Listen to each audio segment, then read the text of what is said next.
मनसे आणि ठाकरे सेनेच्या नेत्यांमध्ये महिनाभरापासून युतीबाबत बॅकडोअर डायलॉग। वरुण सरदेसाई आणि बाळा नांदगावकरांची 2 ते 3 वेळा गुप्त बैठक, तर संदीप देशपांडे आणि वरुण सरदेसाईंमध्ये 4 वेळा सविस्तर चर्चा। ठाकरेंची शिवसेना आज राज्यभर हिंदीच्या जीआरची करणार होळी, तर हिंदी सक्तीचा जीआर मागे घेईपर्यंत आंदोलन सुरूच राहणार।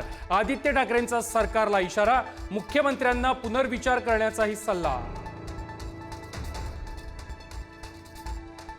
महापालिकेच्या निवडणुका नसत्या तर ठाकरेंना हिंदीचा मुद्दा दिसला तरी असता का?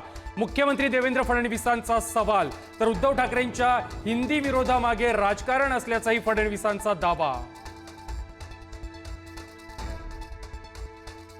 2011च्या जनगणनेनुसार महाराष्ट्रामध्ये 11 कोटी 23 लाख लोकसंख्येपैकी 8 कोटी लोक मराठी भाषिक, 1 कोटी हिंदी भाषिक।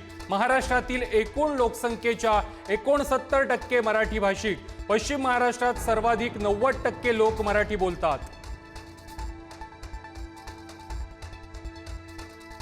अधिवेशनाची रणनीती ठरवण्यासाठी आज मवियाची पार पडली बैठक, तर पूर्वसंध्येच्या चहापानाच्या कार्यक्रमाचंही आयोजन। विरोधक उपस्थित राहणार नाहीत।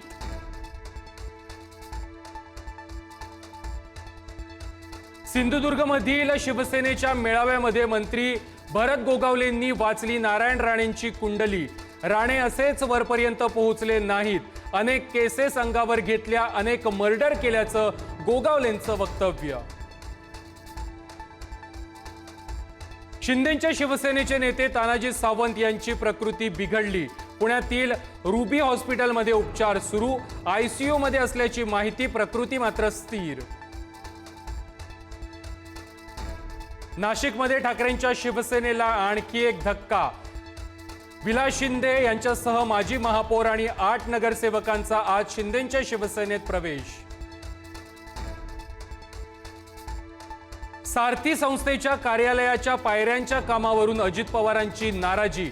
पायऱ्यांवर पाणी साचल्यानं अजित पवारांकडून विचारणा, पीडब्ल्यूडी अधिकाऱ्यांकडून तातडीनं माहिती मागवली।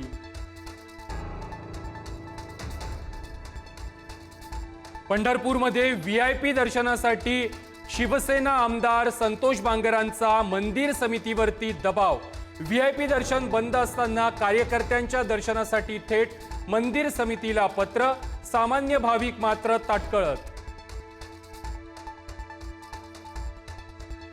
संत तुकाराम महाराज यांची पालखी आज निमगाव केतकी ते इंदापूर असा प्रवास करेल, तर संत ज्ञानेश्वर महाराज यांची पालखी आज फलटण ते बेरड असा प्रवास करणार।